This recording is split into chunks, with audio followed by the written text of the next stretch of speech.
मैंने तय किया था अगर ये चुनाव नहीं जीतेंगे तो फिर राजनीतिक छोड़ देंगे। कई लोग तो हमारे को दूसरे प्रदेश के हमारे नेताओं ने कहा कि अरे जयराम तुम ये क्या कर रहे हो, क्या तुम नाचते हो और उसमें सब लोग नाचते हैं। तो हमने कहा तो नाचना अकेले थोड़ी होगा, वो सब लोग नाचेंगे। एक्सीडेंटली आप मतलब इसमें आए हो? नहीं देखो, इस तरह का ऑर्गेनाइजेशन में कमिटेड वर्कर तो था। हाँ, मुझे अमित शाह जी ने जरूर इंडिकेट थोड़ा किया था जब वो मेरे विधानसभा क्षेत्र में कार्यक्रम अचानक दे दिया उन्होंने। अमित शाह जी जो कहते हैं वो करते हैं। बाहर से कंगना जी को लेके आए हैं और जो लोकल कार्यकर्ता है उनको थोड़ी सी प्रायोरिटी देनी चाहिए थी संगठन को। कार्यकर्ताओं को अवसर मिलना चाहिए, मेहनत करते हैं, परिश्रम करते हैं और पार्टी देती भी है। जब इस फील्ड में आते हैं तो जिंदाबाद भी होगी, मुर्दाबाद भी होगी। प्रदेश की राजनीति से बाहर निकालने का एक रास्ता दिखता है हमको कि भाई ऐसा लग रहा है कि उनको कहा जा रहा है कि आप जाओ और वहाँ उस भीड़ में खो जाओ। अरे उन्हें पूरे प्रदेश की अनदेखी की है। काम तो उन्होंने पूरे 15 महीने के कार्यकाल में 1% काम नहीं किया। 2 सरकारें होंगी, दिल्ली में भाजपा एनडीए की सरकार और जिसमें मोदी जी प्रधानमंत्री बनेंगे, और हिमाचल प्रदेश में कांग्रेस की सरकार जाएगी, भाजपा की सरकार बनेगी। The Himachali podcast powered by Lima smart TV. नमस्ते, मैं उपदेश और आप जुड़ चुके हैं द हिमाचली पॉडकास्ट के साथ। और आज मंडी की वादियों से लेकर आया हूं द हिमाचली पॉडकास्ट का नया एपिसोड। जैसा कि आप लोग जानते हैं, हम पॉलिटिकल पॉडकास्ट कर रहे हैं और उसमें भी हम स्पेसिफिकली पॉलिटिशियंस की जर्नी को कवर कर रहे हैं और जो चुनाव हैं उनके रिलेटेड उनसे चर्चा कर रहे हैं। और इसी बीच हमारे आज के गेस्ट हैं पूर्व मुख्यमंत्री श्री जयराम ठाकुर। जयराम ठाकुर जी ने अपनी अब तक की जर्नी हमारे साथ संक्षेप में साझा की है और उनके साथ हमने चर्चा की है लोकसभा चुनावों के बारे में। उसमें भी स्पेसिफिकली मंडी लोकसभा सीट के बारे में काफी चर्चा हुई है। तो आप जल्दी से जाके इस एपिसोड को देखिए।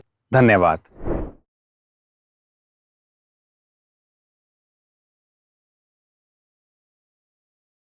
Sir, welcome to the Himachali podcast. जी, thank you very much. Thank you sir, हम पॉलिटिकल सीरीज कर रहे हैं पॉडकास्ट की और उसके आप हमारे सेकंड गेस्ट हैं। और इस पॉलिटिकल सीरीज़ में हम जान रहे हैं हमारे पॉलिटिशियंस को और उनकी स्टोरी हम उन्हीं की ज़ुबानी हम कवर कर रहे हैं और अपनी ऑडियंस तक लेके आ रहे हैं। तो उसी संदर्भ में आपके साथ भी एक एपिसोड जो हम शूट कर रहे हैं, हम चाहेंगे कि आप भी शुरू से शुरुआत करें, थोड़ा हमें बताएं स्टार्टिंग डेज से अपने। देखिए, एक तो सबसे पहले अगर बात शुरू करूं तो अपना बचपन जो है वो ग्रामीण परिवेश का रहा है। राजनीतिक पृष्ठभूमि बिल्कुल भी नहीं रही है और एक गरीब परिवार से संबंध रहा है। पढ़ाई हमने गांव के स्कूल में की, सरकारी स्कूल में ही की और उसके पश्चात पढ़ाई करने के बाद जब मैंने मैट्रिक करने के बाद आगे की पढ़ाई के लिए इच्छा थी, लेकिन उसके बावजूद घर वालों की परिस्थिति नहीं थी और उस परिस्थिति की वजह से मुझे थोड़ा वक्त रुकना पड़ा। लगभग 2 साल घर में रहा। उसके बाद मैं कॉलेज में एडमिशन के लिए गया। तो गांव में उस परिवेश में रह करके जो भी चीज़ें गांव में परिवार के साथ की जाती हैं, खेती बाड़ी है, पशुपालन के दृष्टि से और उसके पशु के देखभाल करना और उसके साथ साथ में घर के काम करना, ये तमाम सारी चीज़ों को मैंने किया है।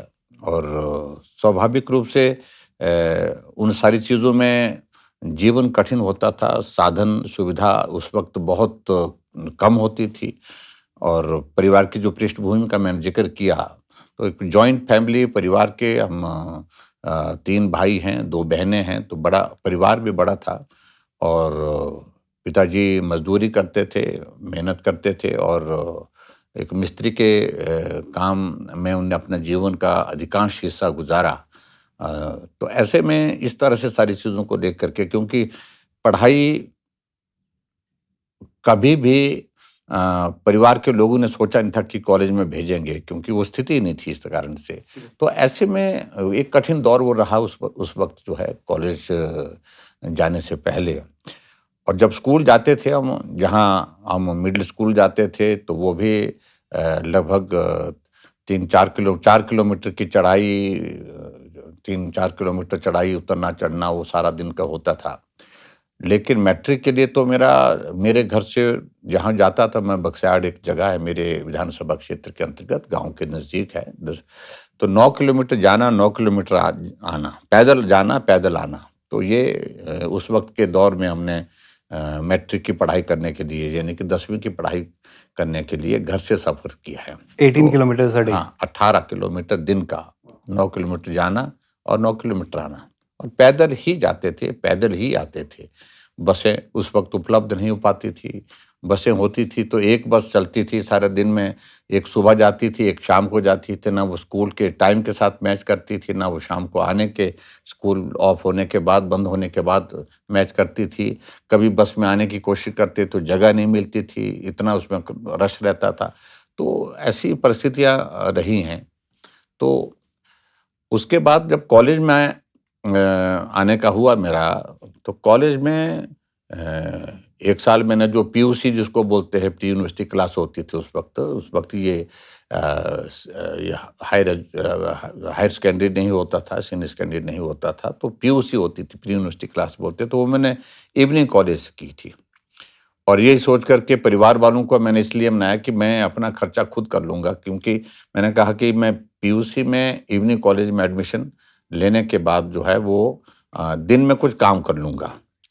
तो वो काम भी उस तरह से हुआ नहीं, लेकिन कॉलेज के टाइम में ऑर्गेनाइजेशन के साथ हमारा कनेक्ट हुआ, ऑर्गेनाइजेशन के साथ हम जुड़े और जुड़ करके हमने काम किया।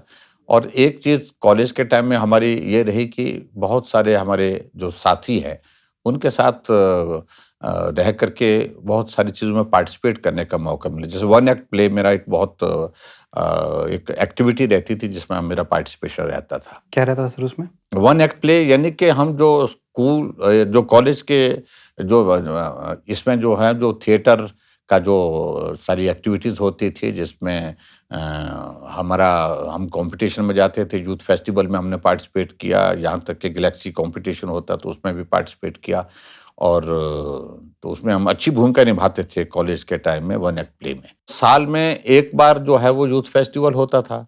यूथ फेस्टिवल में सारे हिमाचल के कॉलेज उसमें पार्टिसिपेट करते थे। कंपटीशन होता था, कंपटीशन में हम एक बार दूसरे स्थान पर रहे, एक बार हमारा शायद तीसरा स्थान आया था उस प्ले का। इस प्रकार से होता था। वो शिमला यूनिवर्सिटी में जा कर के हमने वहाँ पर परफॉर्म किया स्टेज पर। तो वो सारी चीज़ें रहती थी। और उसके बाद फिर जब मेरा ग्रेजुएशन हुआ, उसके बाद फिर हम चले गए थे। एडमिशन मैंने चंडीगढ़ लिया था इसमें पंजाब यूनिवर्सिटी में, इस पब्लिक एडमिनिस्ट्रेशन में। हमारे साथ और भी साथी थे, 3-4 साथी, हमने एडमिशन लिया था।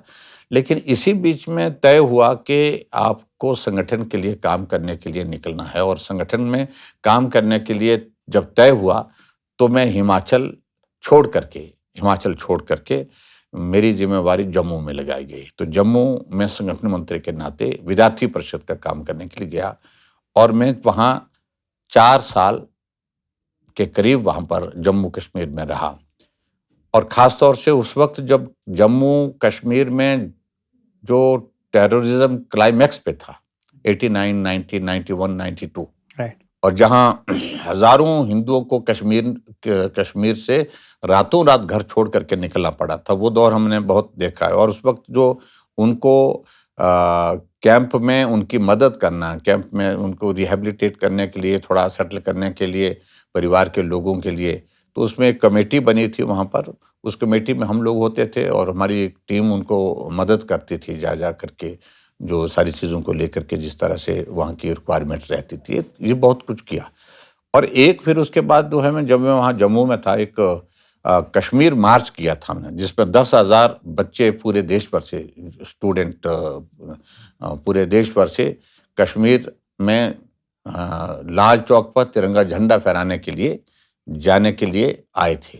वो बहुत बड़ा एक विद्यार्थी परिषद का एक नेशनल प्रोग्राम था, और उस प्रोग्राम के तहत फिर हमें परमिशन नहीं मिल पाई। हमको उधमपुर के पास वो रोक दिया गया, तो वहाँ गिरफ्तारियाँ हुई। उसके बाद फिर बड़ा कार्यक्रम था वो कार्यक्रम। तो ये सारी चीज़ें उस वक्त करने का एक मौका मिला।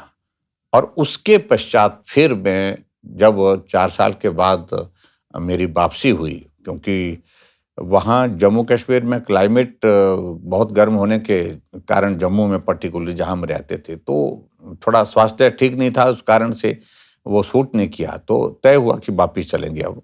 तो वापिस आने के बाद मैं राजनीतिक क्षेत्र में आया, और राजनीतिक क्षेत्र में आने के साथ ही फिर तुरंत कुछ वक्त के बाद जो है वो, क्योंकि राम मंदिर के उस आंदोलन के कारण जो सरकारें 4 प्रदेशों की भारतीय जनता पार्टी की तोड़ी गई थी, भंग कर दी गई थी, उस दौरान फिर ये तय हुआ कि जब चुनाव हुआ 93 में, तो पार्टी ने तय किया, संगठन की ओर से मुझे राजनीतिक क्षेत्र में जब काम करने के लिए भेजा, तो मेरे इस विधानसभा क्षेत्र से चुनाव लड़ने की बात आई। तो मुझे चुनाव लड़ने के लिए, वो बिल्कुल बिना तैयारी के चुनाव लड़ा।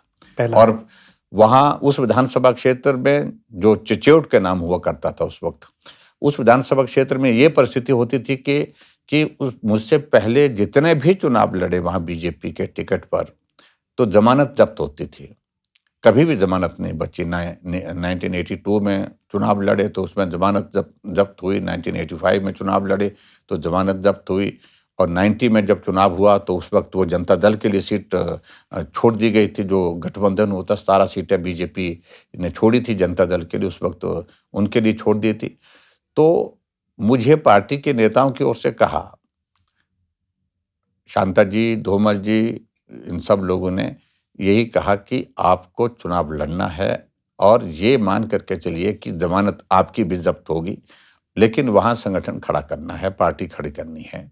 और उस विधानसभा क्षेत्र में 93 में मैंने चुनाव लड़ा, और उस वक्त हालात ये थे कि मंडी जिला में सुखराम जी हिमाचल की राजनीति में, देश की राजनीति में तो थे ही, लेकिन मंडी जिला में मुख्यमंत्री का नारा उनका लगा, और हम बीजेपी 10 की 10 सीटें हार गए, और सबसे कम अंतर से हारने वालों में से मैं था। कितने तो से हारे थे सर? मैं उस वक्त मैं कल 1700 वोट से का गैप था कुछ, और मतलब हमारा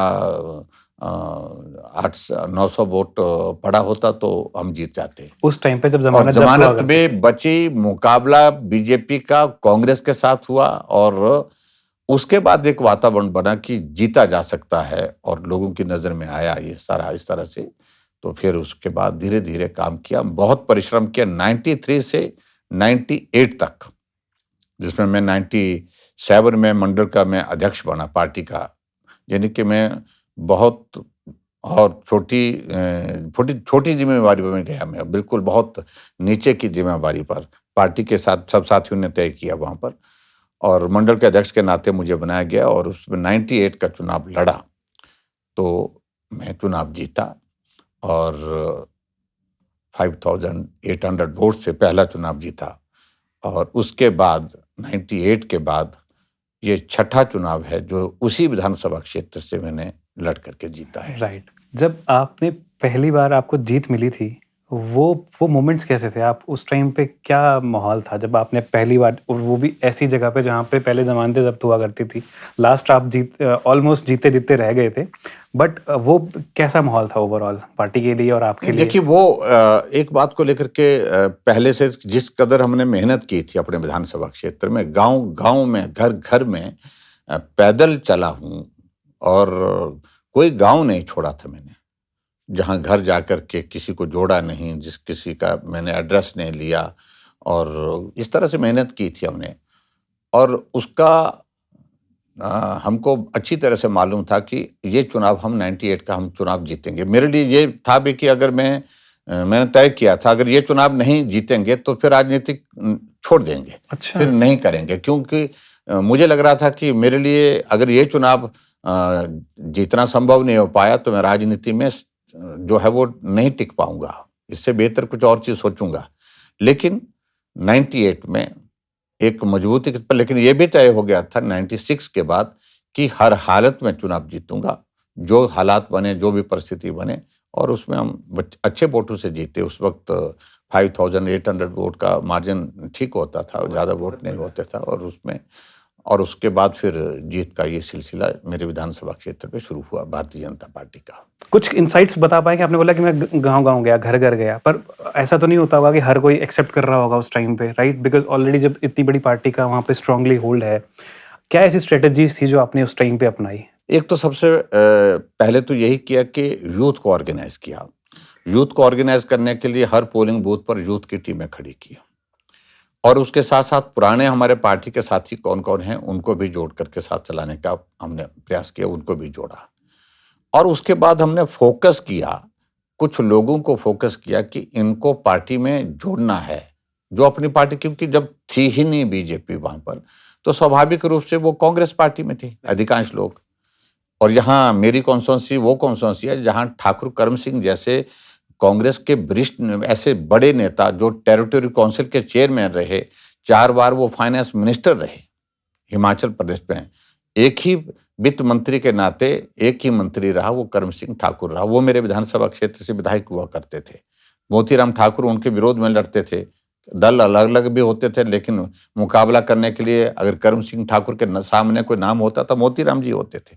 तो ऐसी सूरत में काफ़ी कठिन था और हमने टारगेट किया कुछ लोगों को, प्रभावी लोगों को, नए लोगों को जोड़ने के लिए। वो बनाते गए, हम जोड़ते गए और जोड़ते जोड़ते आज मुझे इस बात की खुशी है कि जो कांग्रेस से हमने उस वक्त लोग जोड़े, आज तक उनमें से कोई टूटा नहीं। वो सब के सब पार्टी में चले हुए, मजबूती करने के लिए, पार्टी के लिए काम करने के लिए आज भी डटे रहते हैं। आज उनमें से बहुत सारे लोग जो उस वक्त कांग्रेस पार्टी में कभी बड़े दायित्व पर होते थे, आज हमारी पार्टी का काम देख रहे हैं, वो पार्टी का काम चलाते हैं वो। तो ऐसा बहुत प्लानिंग से काम किया हमने यूथ के बीच में और हमारा एससी कम्युनिटी के बीच में, उसके बाद हमारे महिलाओं के बीच में। ये 3-4 सेक्शन हमने जो फोकस किए उसमें लीडरशिप खड़ी की और आज हमें खुशी है कि वही मेरी एब्सेंस में भी मेरी कॉन्स्टिट्यूंसी का काम देखते हैं। और मुझे इस बात की खुशी है कि विधायक बनने के बाद मैं युवा मोर्चा का प्रदेश का अध्यक्ष बना। युवा मोर्चा का प्रदेश अध्यक्ष बनने के बाद फिर मुझे मंडी डिस्ट्रिक्ट, जहां 10 कॉन्स्टिट्यूंसी हैं, यहाँ का मेरे को डिस्ट्रिक्ट प्रेसिडेंट बनाया और डिस्ट्रिक्ट प्रेसिडेंट बनने के बाद मेरे को फिर पार्टी का स्टेट का वाइस प्रेसिडेंट बनाया और वाइस प्रेसिडेंट बनने के बाद फिर 2006 में मुझे पार्टी का प्रेसिडेंट बनाया, पार्टी का अध्यक्ष बनाया। यानी कि मैं मंडल का अध्यक्ष, पार्टी का जिला का अध्यक्ष, युवा मोर्चा का प्रदेश का अध्यक्ष, युवा मोर्चा के प्रदेश के अध्यक्ष के साथ पार्टी का प्रदेश का उपाध्यक्ष और उसके साथ साथ में पार्टी का प्रदेश का अध्यक्ष और चेयरमैन सिविल सप्लाई कॉर्पोरेशन भी रहा, मंत्रिमंडल में मंत्री रहा। तो अलग अलग दायित्वों पर अलग अलग इसमें काम करते हुए बहुत कुछ सीखने को मिला।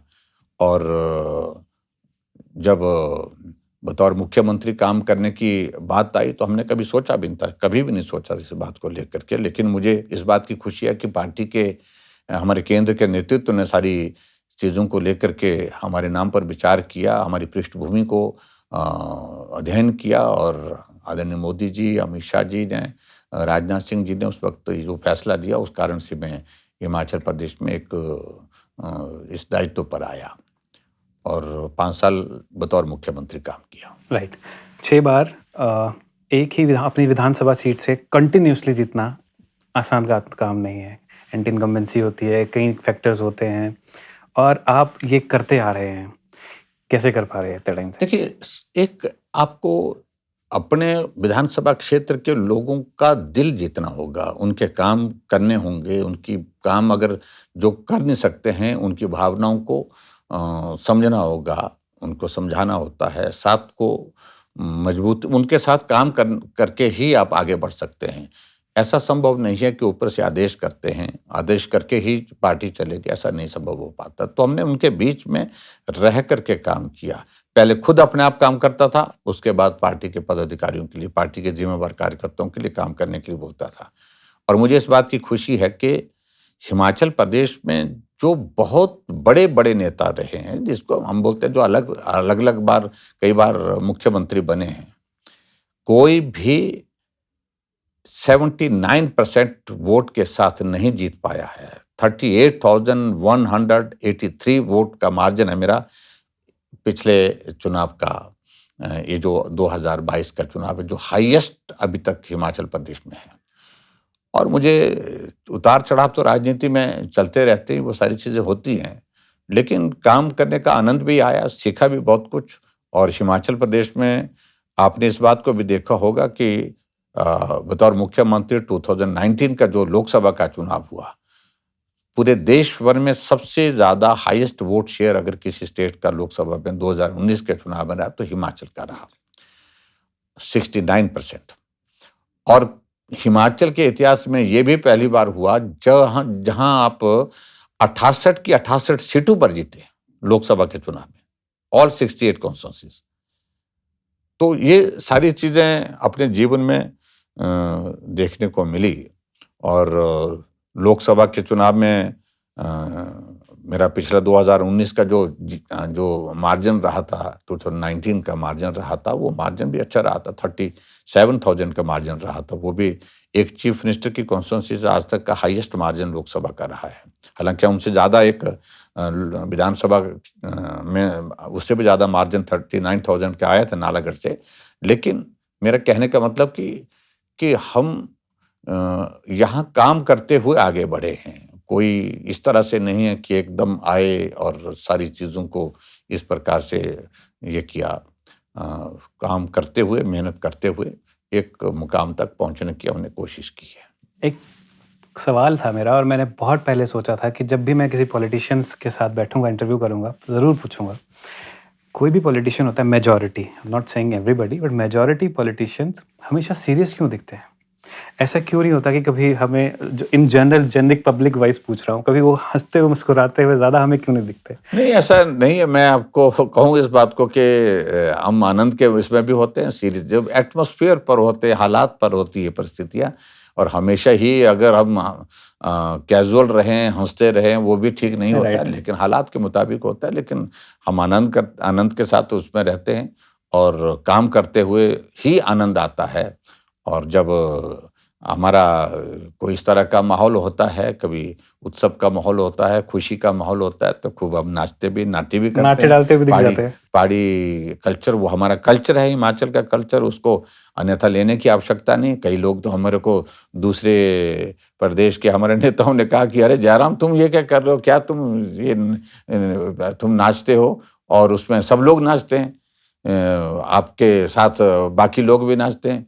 तो हमने कहा तो नाचना अकेले थोड़ी होगा, वो सब लोग नाचेंगे तो आनंद तो तभी होता है। और हिमाचल का कल्चर है, हमारा फोक है, और उस संस्कृति को निश्चित रूप से प्रमोट करना, उसको संजोए रखना, ये हम सबका दायित्व है और उसका आनंद लेना चाहिए। आनंद लेते हैं। संगीत का शौकीन मैं बचपन से रहा हूँ। कॉलेज टाइम में हम घंटों जो है वो अपने जो म्यूजिक डिपार्टमेंट के जो हमारे साथी होते थे, कुलीग होते थे, जो इंस्ट्रूमेंट के साथ गीत गाने वाले लोग होते थे, उनके साथ बैठते थे, आनंद लेते थे। अच्छा जी, आप खुद भी गाते थे कभी? नहीं, गाने का ऐसा हुआ नहीं, लेकिन उसके बाद हम सारी चीज़ों को लेकर के आनंद लेते थे, बैठ करके उनके साथ बैठ करके। तो आपने जो बताया कि आप वन एक्ट प्ले करते थे, और उसके बाद कभी ज़िंदगी में ऐसा लगा नहीं कि यार, कभी स्टार्टिंग डेज की बात हो ना, अब तो ऑब्वियसली आप अलग उस पे आ गए हैं, कि एक्टिंग की तरफ भी कभी थोड़ा बहुत ध्यान देना चाहिए, कभी उस टाइम पे अर्ली डेज में? देखिए, वो सिचुएशन ऐसी नहीं थी। और मैं निश्चित रूप से कह सकता हूँ कि अभी भी हमको अच्छे जो आर्टिस्ट मिलते हैं, उनको वो कहते हैं कि आपकी आवाज़ जो है वो निश्चित रूप से जो बेस जो आपका इसका है। और उस वक्त जब कॉलेज में पढ़ते थे, जब हम वन एक्ट प्ले किया है, तो सूत्रधार का जो सबसे इम्पोर्टेंट रोल होता है, वो भी हमने कई प्ले में किया है। तो उसमें यही एक चीज़ होती है, आपका हिंदी का उच्चारण कैसा है, हिंदी के उच्चारण के साथ साथ में उसमें स्पष्टता है कि नहीं है, उसमें आपका वॉइस का इम्पैक्ट कितना जो है वो सारे सिस्टम में अच्छा पड़ता। तो ये सारी चीज़ों को लेकर के होता है। और मैं ये भी बताऊँ, एक बार मेरा ऑडिशन इसके लिए भी ऑल इंडिया रेडियो के लिए जो होता, जो कैजुअल वो वहाँ पर इसके लिए रहते हैं, न्यूज़ पढ़ने वाले और इस सारी चीज़ के लिए, वो भी हुआ। तो उसमें भी हमने वो टेस्ट दे दिया था कॉलेज के बाद, लेकिन तब तक लिए हम जम्मू चले गए थे, और उसमें भी निश्चित रूप से मेरा सिलेक्शन होना था, लेकिन हम छोड़ ही दिए उसको। और चले गए। तो उस वक्त मतलब उस टाइम से आपको लोगों ने बोलना स्टार्ट कर दिया था कि आवाज में वो बात है तो आप जाइए हाँ, या ट्राई कीजिए आप। वो बोलते थे। तो एकदम से आपका इच्छा कैसे हुई एबीवीपी के साथ जुड़ना और संगठन और एक मतलब पॉलिटिक्स की तरफ, क्योंकि घर की तरफ से तो कोई ऐसा बैकग्राउंड है नहीं, घर परिवार में आपने जैसे बताया कि बहुत ही सामान्य फैमिली से आप आते हैं, और जब आप इस ट्रांजिशन पीरियड में भी थे कि आप पॉलिटिक्स की तरफ जा रहे हैं, घर वालों ने कुछ टोका टाकी नहीं करी कि कहाँ जा रहे हो, किस तरफ नहीं जा रहे देखो, हो? घर वालों को हमने बताया ही नहीं। अच्छा। बड़ा दिलचस्प बात, ये बड़ी ऐसी कहानी है कि मैं कॉलेज में आया तो कॉलेज में क्या हुआ कि मुझे मैं इलेक्शन तो लड़ना नहीं चाह रहा था, लेकिन क्या था कि मेरा एक साथी ने इलेक्शन लड़ने के लिए नॉमिनेशन फाइल किया। उनका नॉमिनेशन कुछ टेक्निकल ग्राउंड्स पर रिजेक्ट हुआ। मुझे कवरिंग कैंडिडेट के नाते मेरे से साइन करा दिए और कहा कि आप कवरिंग कैंडिडेट के नाते आप फॉर्म में यहाँ साइन करिए। तो हमने कभी सोचा भी नहीं था, और उनका नॉमिनेशन रिजेक्ट हुआ, मुझे चुनाव लड़ना पड़ा कॉलेज का। और उस कॉलेज उसमें जो इंग्लिश सब्जेक्ट सोसाइटी का इलेक्शन था, और एकदम नया था, मेरी डे कॉलेज में एडमिशन हुई ही थी अभी, और उसमें क्या हो गया, हमारे वोट बराबर हो गए।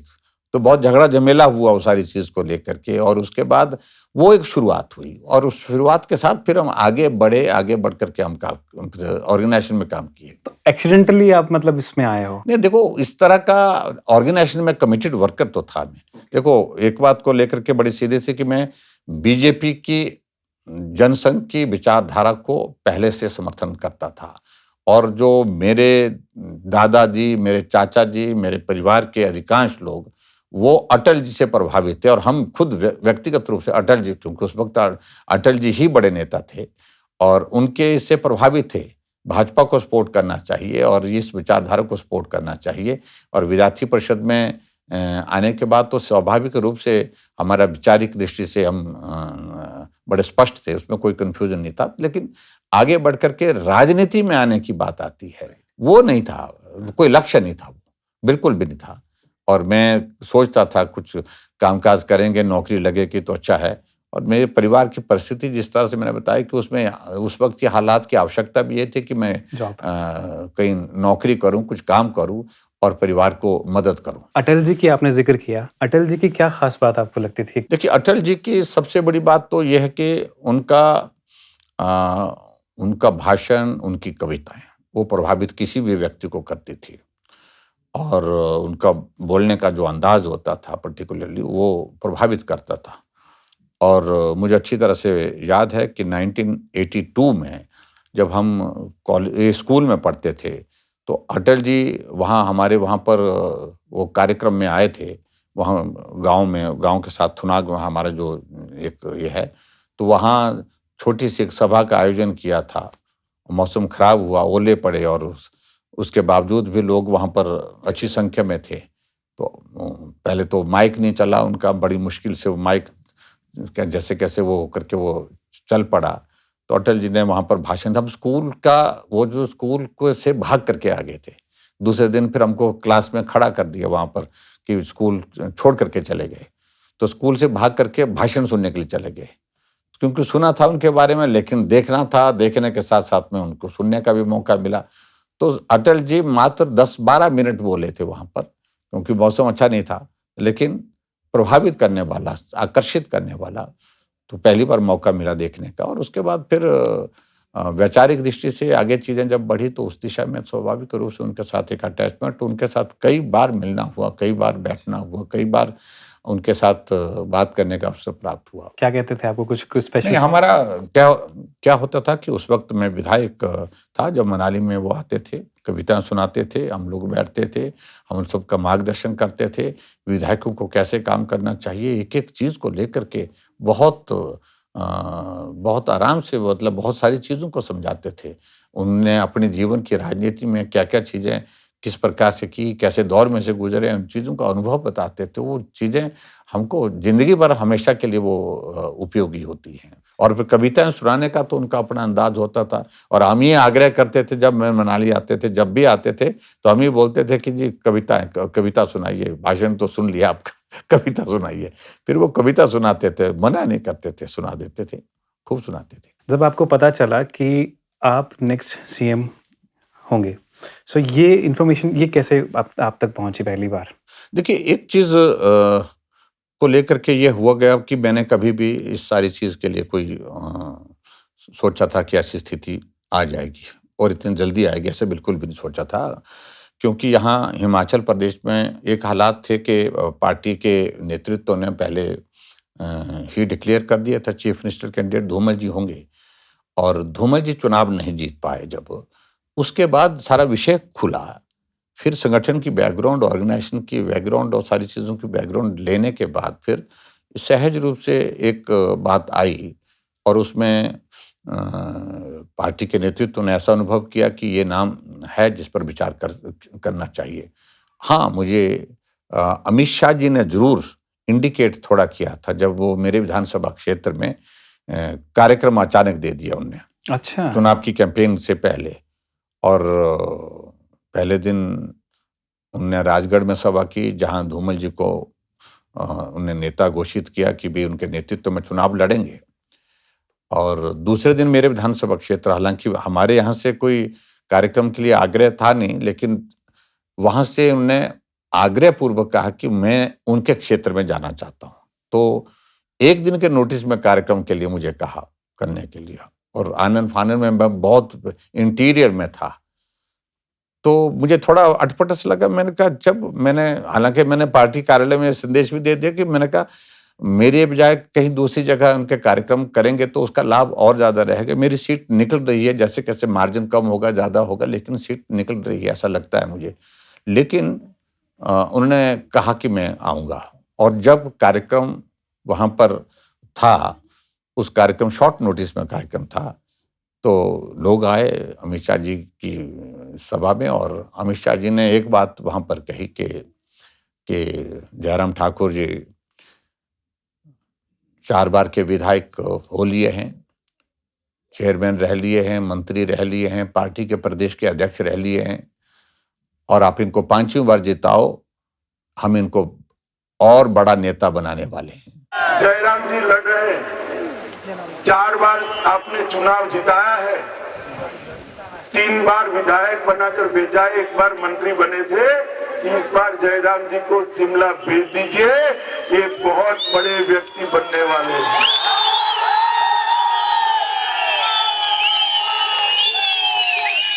तो ये बात कह करके इसका एक संदेश बहुत ज्यादा गया, और शायद मुझे लगता है कि उस वक्त पार्टी के नेतृत्व में मन में ये भाव रहा कि कोई दायित्व, मतलब उन सरकार में अच्छा दायित्व देने की बात की दिशा में उनने बात कही। और कुछ लोगों ने इस चीज़ की इंटरप्रिटेशन इस तरह से की कि धूमल जी मुख्यमंत्री होंगे और उप मुख्यमंत्री के नाते जयराम ठाकुर होंगे, क्योंकि चुनाव में तो स्पेकुलेशन होती है। लेकिन ये अंतिम चुनाव का बिल्कुल उसके बाद 4 दिन बचे थे कैंपेन के, कुल ही बाकी 4-5 दिन बचे थे, इतना ही टाइम था बचा हुआ। तो अलग अलग अंदाज लगाए, उसका एक बहुत बड़ा इम्पैक्ट रहा, पूरा मंडी डिस्ट्रिक्ट में रहा, मंडी पार्लियामेंट्री कॉन्स्टिट्यूंसी में रहा, क्योंकि मैं उस वक्त पूरा अपनी कॉन्स्टिट्यूंसी के साथ साथ में पूरा मंडी पार्लियामेंट कॉन्स्टिट्यूंसी का भी काम देखता था, और उसमें मैंने अधिकांश कॉन्स्टिट्यूंसी में प्रवास भी किया, काम भी किया। तो उस बात को लोगों ने भी सुना और लोगों ने अच्छी तरह से उस बात को समझा, लेकिन उस बड़ा इसका असर यह था कि बड़ा दायित्व देने की अगर बात कही है तो निश्चित रूप से अमित शाह जी जो कहते हैं वो करते हैं, और ये जो है अमित शाह जी जो कहे हैं स्वाभाविक रूप से इसमें मोदी जी की भी मोदी जी की भी सहमति होगी, प्रधानमंत्री जी की सहमति भी होगी, उनसे चर्चा करके ही बोलते हैं ऐसा। तो ऐसी बात कर करके एक माहौल खड़ा हुआ। कुछ लोगों ने कहा कि शायद उप मुख्यमंत्री बनाएंगे, कुछ लोगों ने कहा कि मंत्रिमंडल में बड़ा दायित्व, अच्छा दायित्व देंगे, ऐसा करके। लेकिन जब ये स्थिति बनी तो उसके बाद वो मेरे लिए अपने आप में एक इस तरह की बात थी, जब मेरा बतौर मुख्यमंत्री जो है मेरा नाम उसमें लिया गया। बीजेपी में जब भी कोई भी चुनाव होता है, चाहे वो लोकसभा का हो चाहे विधानसभा का हो, जब ये मीडिया चैनल वाले किसी का भी नाम आगे करना स्टार्ट कर देते हैं तो 99% टाइम ये देखा गया है कि वो नाम कभी नहीं होता है। और आज की डेट में तो हाल ये हो गया है कि जिनका भी भावी नाम होता भी है वो भी मीडिया वालों को हाथ जोड़ रहे होते हैं कि भाई हमारे नाम मत चलाइए आप। ये इसके पीछे क्या तर्क है? नहीं, एक्चुअली क्या होता है कि पार्टी में हमारे ना, अब पार्टी हमारी इतनी बड़ी पार्टी होगी, इतनी मजबूत पार्टी होगी, और सबसे बड़ी बात है कि हमारा पार्टी का जो नेतृत्व जो है वो मीडिया के आधार पर चल ही नहीं सकता है। इनका अपना इनपुट लेने का एक बहुत स्ट्रॉन्ग मैकेनिज्म है और उस मैकेनिज्म के माध्यम से ही वो सारा फैसला करते हैं और जो मीडिया कह रहा है उससे हट करके करना और नया करना, ये हमारी पार्टी के अंदर बहुत ये देखा आपने कि अभी अलग अलग प्रदेशों में दायित्व दिया गया, मुख्यमंत्री बने हैं, मंत्री बने हैं, जिन लोगों की चर्चा भी कहीं नहीं थी वो लोग बने हैं। तो नया हट करके करना, आज हमें इस बात की खुशी है कि एक ऐसा नेतृत्व तो हमारी पार्टी में मोदी जी के रूप में, अमित शाह जी के रूप में, नड्डा जी के रूप में, जो पार्टी आज दुनिया की सबसे बड़ी पार्टी बन गई, तो फैसला लेने का तरीका भी इस प्रकार का है उनका, बहुत प्रभावी ढंग से, बेहतर ढंग से सारी चीज़ों को करते हैं। जो मीडिया कह रहा है या लोग कह रहे हैं उनके कहने पर नहीं, जो पार्टी को उचित लगता है वो करते हैं। सर, एक बात आपकी थोड़ी सी पर्सनल लाइफ के रिगार्डिंग टच करना चाहूँगा। आप मैम से कहाँ मिले? देखिए, हम विद्यार्थी परिषद में इकट्ठा वर्किंग में रहे हैं। वो नेशनल एग्जीक्यूटिव काउंसिल की मेंबर थी, हम भी नेशनल एग्जीक्यूटिव काउंसिल के मेंबर। तो हमारा परिचय, मात्र परिचय इतना था जैसे आम सब लोगों के साथ होता है। जब पूर्णकालिक जीवन से मैं वापस आया तो उसके बाद हमारे संगठन के कुछ साथियों ने बात की और बात करने के बाद तो सीधी बात हमारे संगठन के साथियों के साथ भी और दूसरे लोगों के साथ भी हुई और बातचीत हुई। और मैं ऐसी परिस्थिति में था कि मैंने कहा कि मेरा गांव दूर दराज का इलाका है, घर चलने का रास्ता भी कच्चा है, रास्ता भी था नहीं, सड़क नहीं थी। तो बात जब सुझाव के रूप से बात आई तो मैंने कहा घर देख लो, गांव जा करके देख लो। तो गांव पैदल चलना होता था, सब लोग आए, इनके परिवार के लोग आए और उन्होंने सारी चीज़ को देखा। उसके बाद फैसला हुआ और उसके बाद शादी हुई। और मुझे इस बात की खुशी है कि अच्छा हमारा छोटा सा परिवार है और उस परिवार में हम रहते हैं। 2 बेटियां हैं, दोनों बेटी डॉक्टर हैं और राजनीति से किसी का कोई लेना देना नहीं है। तो लव मैरिज ही है बेसिकली? नहीं, देखो, एक बात को लेकर के परिचय के साथ साथ में हमारा इतना जल्दी इतना वो सारा फैसला हुआ है, तो वो परिस्थिति नहीं थी। हमारे संगठन के वरिष्ठ नेता उसमें बीच में थे, उन बातचीत की, परिवार के लोगों से बातचीत हुई। और सही मायने में ये है कि भाई मैं तो यही मान के चल रहा था कि गांव में आकर के वो देखे करेंगे, अगर पक्के मन से होंगे तो ठीक है, नहीं तो वो देख करके चले जाएंगे। क्या बोला उन्होंने? लेकिन बात ये हुई कि उसके बाद कहा कि ठीक है जी, बात हाँ बिल्कुल सीधी सी बात है कि वहीं पंडित को बुलाया गया। अच्छा। और पंडित को बुलाने के बाद वो सारी वो जो मिलन मिलान की चीज़ें होती हैं, जो ग्रह की होती हैं, उन चीज़ों को उनके इस पर छोड़ा गया और उस पर उनने फिर कहा कि ठीक है। तो हमने कहा ठीक है, तो ठीक है, बात खत्म। बहुत बढ़िया। जी। करंट लोकसभा के बारे में बात कर लेते हैं सर। जो लोकसभा चुनाव चल रहे हैं, मंडी में हम बैठे हैं और मंडी से प्रत्याशी हैं कंगना जी।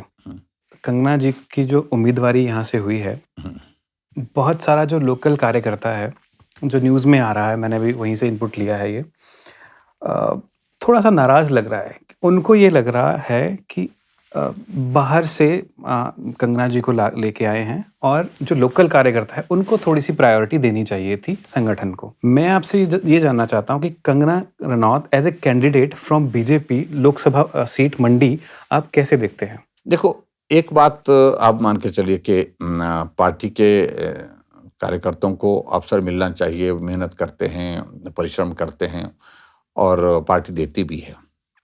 लेकिन कुछ एक सीटों पर इस प्रकार के निर्णय भी पार्टी करती है जो हट करके होते हैं, नयापन, नई चीज़ों को लेकर के करना। तो इस प्रकार से मंडी की सीट पर इस तरह से विचार किया गया कि महिला को टिकट देना चाहिए और महिला के साथ साथ में टिकट देने की जब बात आई, नाम पर चर्चा हुई, तो उनके नाम पर पार्टी हाईकमान ने होमवर्क किया और उस पर उनने कहा कि ये करना का हम विचार कर रहे हैं। तो हमने कहा पार्टी हाईकमान का जो आदेश है, जो पार्टी तय करती है, हम उस पर काम करेंगे। और अब मुझे इस बात को लेकर के ठीक है, शुरू के दौर में थोड़ा बहुत होता है, लेकिन अब अधिकांश लोग, क्या सभी लोग जो भी टिकट की चाहवान में थे, सब के सब पार्टी का काम करने में लग गए हैं।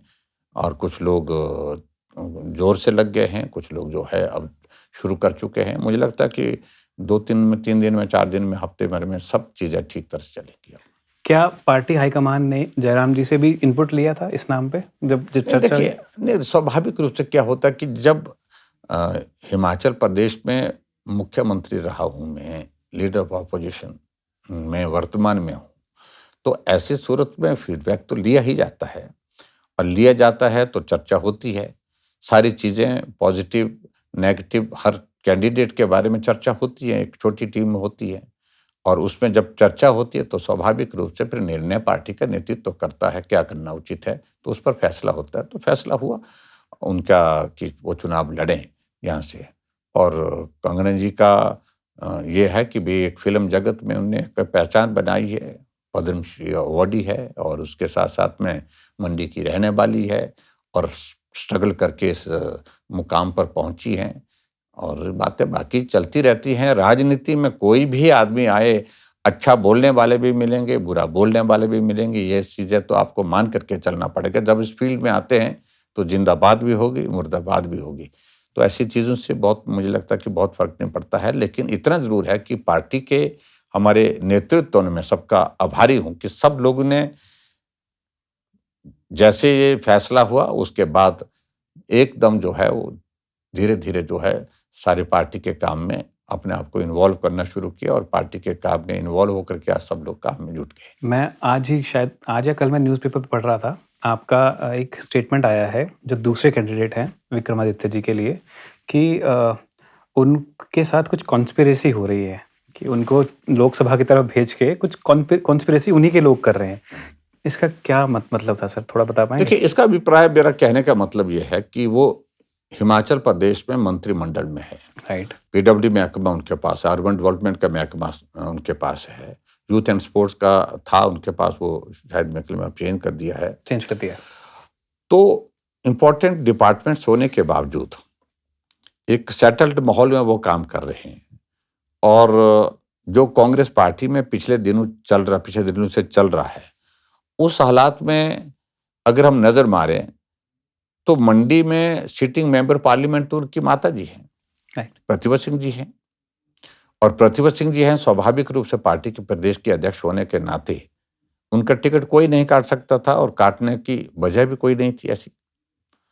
लेकिन पार्टी ने उनका ये फैसला किया कि आप चुनाव नहीं लड़ेंगे, आपकी जगह विक्रमादित्य चुनाव लड़ेंगे, वो इनका अंदर का मामला है, उसमें हम कुछ नहीं करें। लेकिन यहां से सिस्टम से देखिए, दीवार पर लिखी हुई इबारत है कि देश में भाजपा एनडीए की सरकार बनेगी। एक बात, ये दीवार पर लिखी इबारत है कि देश ही नहीं दुनिया मान रही है प्रधानमंत्री कोई बनेंगे तो नरेंद्र मोदी जी बनेंगे।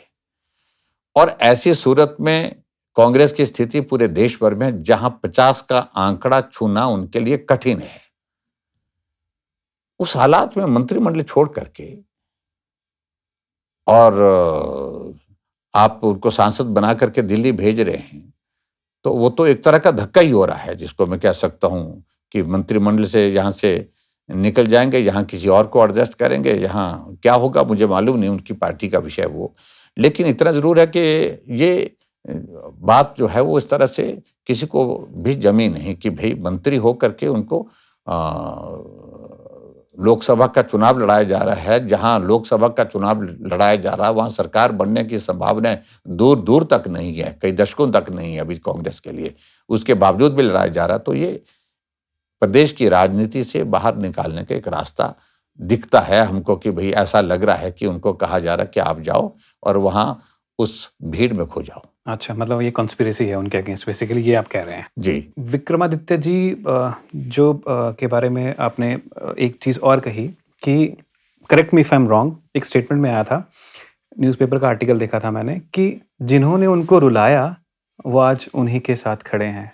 नहीं, वो बात देखिए ना, प्रतिभा सिंह जी सांसद होने के साथ साथ में पार्टी की कांग्रेस की प्रदेश की अध्यक्षा भी है। उन्होंने प्रेस कॉन्फ्रेंस में कहा कि कार्यकर्ता निराश हैं, हताश हैं, नाराज हैं, लोगों के काम नहीं हुए, लोगों के बीच में जाकर के वोट कैसे मांगेंगे, सांसद निधि से चुनाव नहीं लड़ा जा सकता है, ये सारी बातें उन्होंने कही है। और विक्रमादित्य जी ने मंत्रिमंडल के इससे जो है दायित्व से त्यागपत्र दिया है, और भावनाओं में बह करके अपनी बात कही है कि भाई मेरे पिताजी लंबे समय तक कांग्रेस पार्टी को मजबूत करते रहे, कांग्रेस पार्टी की सरकार बनाते रहे, सरकार चलाते रहे, और जब उस दुनिया में नहीं रहे तो उनको 2 गज ज़मीन भी नहीं मिल पाई। उनका हमने स्टैचू लगाना था, यहाँ पर मूर्ति लगानी थी, वो नहीं दी गई शिमला के रिज मैदान पर। और जो कांग्रेस के लोग, मुख्यमंत्री या उनके नेता हम पर आरोप लगा रहे हैं कि भाजपा ने ये किया। अरे अपने हालात देखिए, आपकी कांग्रेस पार्टी की अध्यक्षा क्या कह रही है, आपका मंत्री मंडल से मंत्री त्याग पत्र दे रहे हैं और ये आरोप आपके ऊपर लगा रहे हैं। आपका मंत्रिमंडल की बैठक में रोते रोते बाहर निकल जा रहा है। अब उसके बावजूद हम पर ये आरोप लगाना ये कतई भी उचित नहीं। इसके लिए अगर दोषी है तो कांग्रेस पार्टी दोषी है, कांग्रेस पार्टी का सारा नेतृत्व दोषी है। तो इसलिए मैं यही कहना चाहूँगा कि ये हकीकत है कि ये हालात हिमाचल प्रदेश की राजनीति में आज से पहले देखने को मिले नहीं। पहले उन्होंने मना कर दिया, फिर उनको हाँ कर, फिर अब उन्होंने हाँ कर दी। तो ये लोग जानना चाहते हैं हुआ क्या है। सभी इस बारे में एवरीबॉडी इज कंफ्यूज्ड कि भी कभी हाँ कभी ना, कभी ना कभी हाँ करने के बाद अब चुनाव के मैदान में आ गए और यहाँ आकर के उन्हीं मुख्यमंत्री की तारीफ कर रहे हैं जिनके खिलाफ उन्हें मोर्चा खोल के रखा था, उनके परिवार ने मोर्चा खोल रखा था। तो ये थोड़ा सा ऐसा है कि जिस पर किसी भी प्रदेश के व्यक्ति को जो है एक जो है वो समझ में नहीं आ रहा कि आखिरकार वजह क्या हुई है। पर सर एक बात राजनीति में ये भी तो कही जाती है ना कि कोई भी किसी का कोई परमानेंट शत्रु नहीं होता। ये बात मैं मानता हूँ, मैं इस बात को तो मानता हूँ, लेकिन ये सारी चीजें तो हुई हैं, जो हुई हैं तो हुई हैं। आप एक स्टेटमेंट और दे रहे हैं कि जो हमारे प्रेजेंट मुख्यमंत्री हैं सुखविंदर सिंह सुक्खू जी, वो डिस्ट्रिक्ट मंडी की अनदेखी कर रहे हैं। अरे उन्हें पूरे प्रदेश की अनदेखी की है। काम तो उन्होंने पूरे 15 महीने के कार्यकाल में 1 टका काम नहीं किया। प्रदेश कई वर्ष पीछे चला गया। काम बंद करने का उन्हें एक बीड़ा उठा रखा है। जो इंस्टीट्यूशन खुले थे, चले हुए थे, वो बंद कर दिए। और पूरे हिमाचल प्रदेश में मैं कांगड़ा गया, कांगड़ा में भी ये हालत है कि बहुत ज़्यादा नाराज़गी है मुख्यमंत्री के खिलाफ। हम सोचते थे कि हमीरपुर में उन्होंने कुछ काम किया, उन्होंने कहा कि सिफर, कुछ काम नहीं किया। और मंडी की तो बात है, मंडी की परिस्थिति अलग तरह की। एक मंडी एक ऐसा प्रदेश है जो बड़ा जिला है, कांगड़ा के बाद दूसरा जिला है। यहाँ 10 में से 9 सीटें बीजेपी जीती है और 1 सीट कांग्रेस को आई है। तो उसमें यहाँ तो ने तय किया कि कुछ करना ही नहीं, अगर कुछ हो भी रहा है तो उसको रोका कैसे जाए, बंद कैसे किया जाए। मंडी की सरदार पटेल यूनिवर्सिटी, शिमला यूनिवर्सिटी के बाद दूसरी यूनिवर्सिटी खोली, क्योंकि दूसरा बड़ा एजुकेशन का कैंपस अगर कोई है तो वो मंडी है। अभी भी यहाँ पर 6500 से ज़्यादा स्टूडेंट्स हैं मंडी कॉलेज में। हमने यूनिवर्सिटी खोली, 146 कॉलेजेस के अंतर्गत एफिलिएटेड थे, उनमें से 46 कॉलेज रखे, बाकी सारे जो है वो इधर उधर कर दिए। ये इधर HP यूनिवर्सिटी, मुझे उस पर कोई आपत्ति नहीं, लेकिन कर्मचारियों की जो अधिकार वहाँ पर जो लगे, वो स्टाफ लगा, उनकी सैलरी नहीं मिल पा रही है। सारा गला घोंट दिया यूनिवर्सिटी को, बंद करना। 10 बार उन्होंने बंद करने के लिए प्रयत्न कर दिए। मंडी का शिवधाम जो 250 करोड़ रुपए का हमारा प्रोजेक्ट है, 15 महीने से बंद पड़ा हुआ। मंडी का डिग्री कॉलेज का भवन 27 करोड़ रुपए से हमने उस बिल्डिंग को खड़ा किया और उसके बाद 15 महीने से बंद पड़ा है। अब बोल रहे हैं कि उसका काम शुरू कर रहे हैं। मंडी का एयरपोर्ट, जिस एयरपोर्ट की सारी टेक्निकल फॉर्मेलिटीज हमने अपने टेन्योर में कंप्लीट कर ली और उसके बाद अब उसका लैंड एक्विजिशन का प्रोसेस शुरू होना था और 1000 करोड़ रुपए जो उसके लिए बजट रखा था हमने पिछले 2 सालों से ईयर मार्क्ड रखा था हमने, वो सारा का सारा पैसा कहीं और जगह लगा दिया। 0 बजट के साथ आज की तारीख में मंडी का जो है वो एयरपोर्ट की जो प्लान जो थी उसको स्टॉल कर दिया, रोक दिया, खत्म कर दिया और यहाँ इस तरह के। तो उसके बाद क्या बोलेंगे हम। ये मेजर प्रोजेक्ट्स थे मंडी के ही नहीं, पूरे हिमाचल प्रदेश में हम देख रहे हैं कि सभी जगह के ADB का प्रोजेक्ट जो टूरिज्म का 2200 करोड़ रुपए का प्रोजेक्ट हम लाए सैंक्शन करके और उसी के अंतर्गत हम यहाँ पर जो टूरिज्म डेवलपमेंट के लिए डेवलपमेंट के लिए काम करना चाह रहे थे, वो पैसा इधर उधर आगे पीछे करके जो है वो खत्म कर रहे हैं। कोई कॉन्सेप्ट नहीं, कोई विजन नहीं, एक भी निर्णय जमीन पर उतर नहीं पाया। एक भी हमारी हिम केयर की योजना बंद करने के कगार पर है। आजकल जो लोग हॉस्पिटल में एडमिट है, उनको हिम केयर के अंतर्गत इलाज करना हमने बंद कर दिया, पैसा नहीं दे रहे। 300 करोड़ रुपए हिमाचल प्रदेश में आयुष्मान भारत और हिम केयर का पैसा देना बाकी है, गवर्नमेंट को दे नहीं रही है। हमारी गृहिणी सुविधा योजना वो बंद है।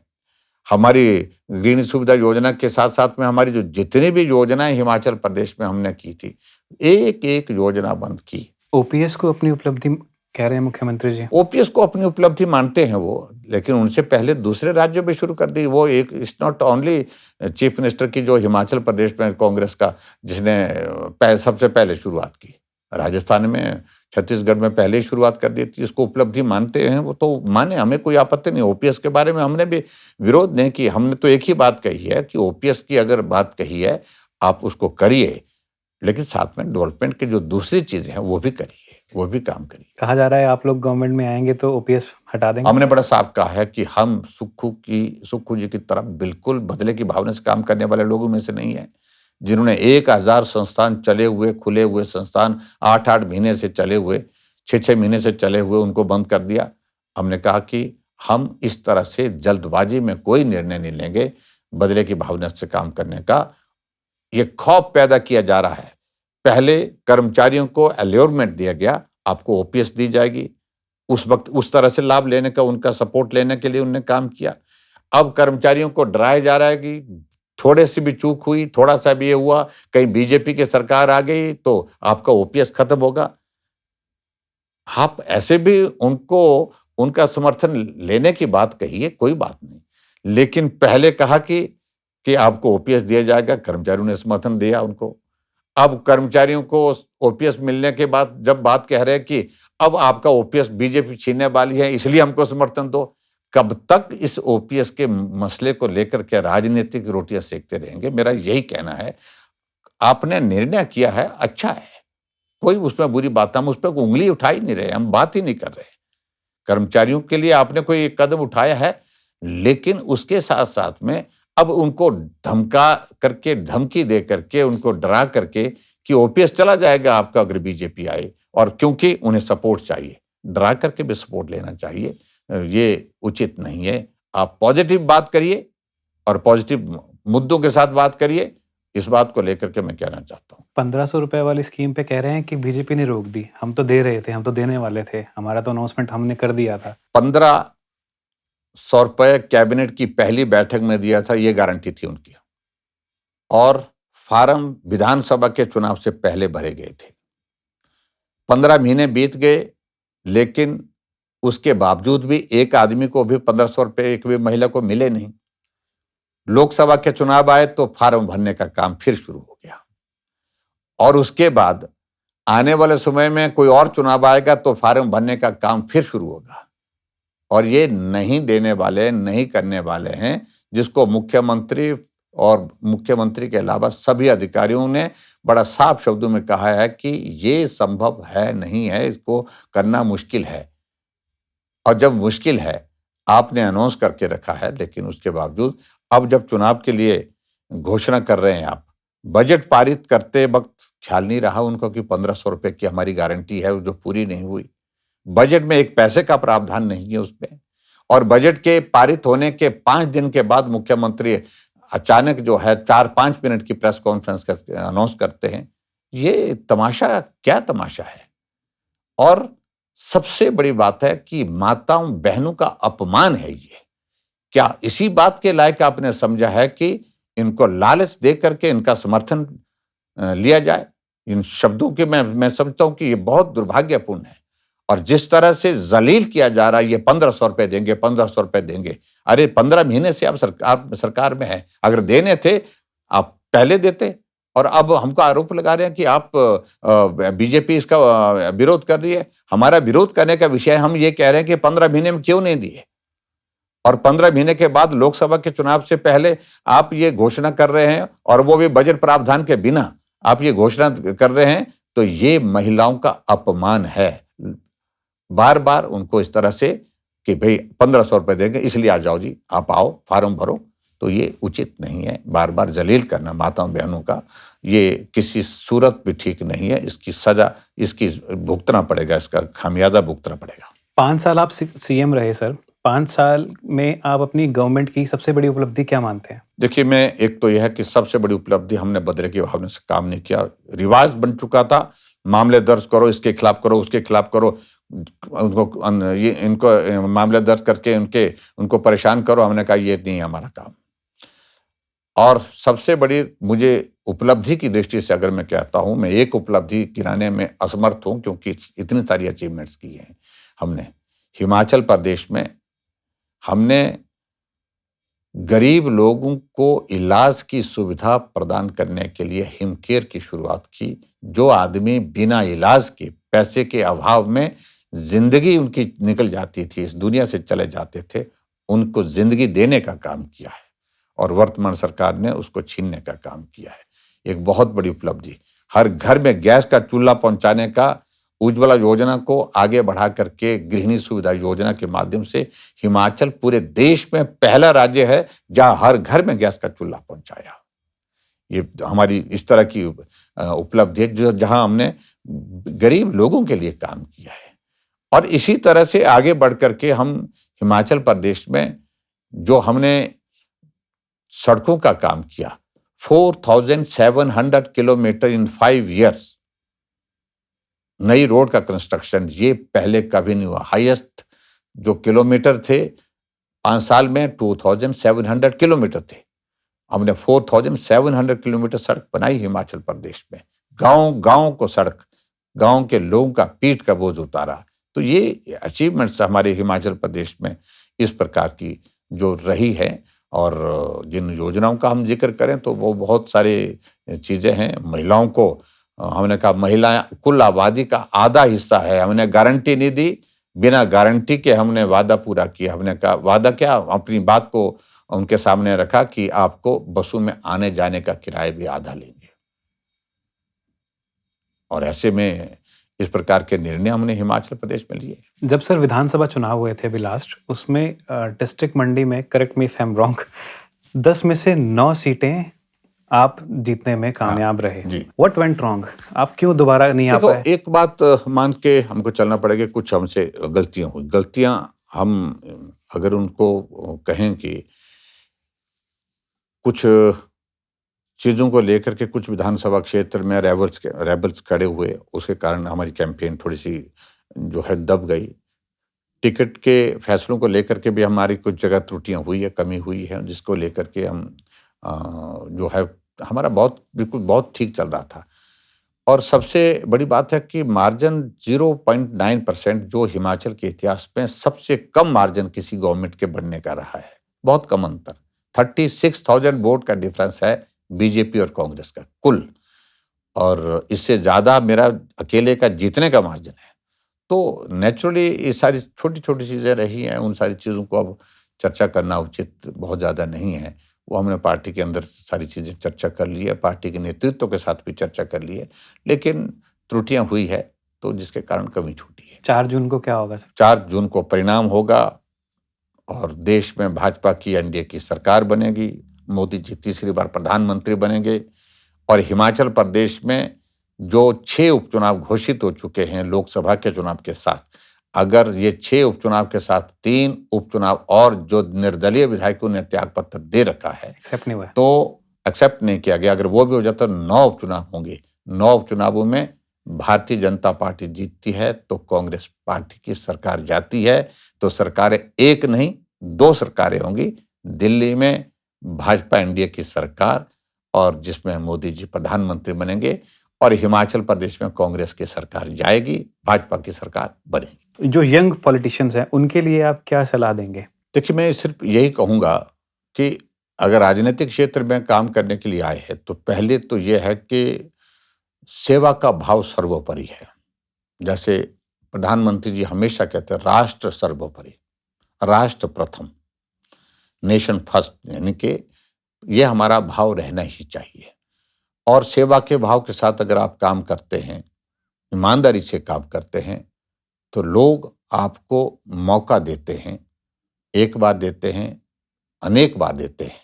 अगर उनको विश्वास भरोसा हो गया कि जो नेतृत्व हमने अपने क्षेत्र से चुन करके भेजा है, ये नेतृत्व विश्वास के योग्य है, भरोसे के योग्य है, तो उनको बार बार जिता करके भी भेजते हैं। और ख़ास तौर से जो यूथ है, यंग, ये इसमें मुझे लगता है कि आज की राजनीति में अगर हम कहें तो उसमें बहुत बड़ा परिवर्तन है। यूथ में एनर्जी है, उनमें विज़न है, और विज़न के साथ वो काम करें, डेडिकेशन के साथ काम करें, और डेडिकेशन के साथ काम करते हुए जो बेस्ट पॉसिबल समाज के लिए, देश के लिए वो कंट्रीब्यूट कर सकते हैं, उसके लिए उनको तैयार रहना चाहिए, उसके लिए उनको काम करना चाहिए। मैं यही कहूँगा कि युवाओं की बहुत महत्वपूर्ण भूमिका है, चाहे वो राजनीतिक क्षेत्र है, चाहे वो राष्ट्र निर्माण, समाज निर्माण के क्षेत्र में, उस भूमिका को बहुत संजीदगी के साथ युवाओं को करना है। तो आप कह रहे हो कि निस्वार्थ भाव से जुड़िए, अगर राजनीति में आपको जुड़ना है, और कोई स्वार्थ लेके मत आइए, निस्वार्थ भाव से चले रहेंगे तो आपको जिम्मेदारियां बड़ी मिलेंगी, संगठन देगा। निश्चित रूप से मेरा कहने का मतलब यह है कि अगर आप अच्छा काम करते हैं तो समाज भी आपकी उस काम की पहचान करता है, नेतृत्व भी उस काम की पहचान करता है, तो उसमें कोई कहने की आवश्यकता नहीं पड़ेगी। अगर नहीं करते हैं तो निश्चित रूप से समाज भी और नेतृत्व भी आपकी पहचान नहीं कर पाएगा। चलिए sir, thank you so much अपना वैल्यूएबल टाइम हमें देने के लिए। Thank you so much. The Himachali Podcast. Powered by Lima Smart TV.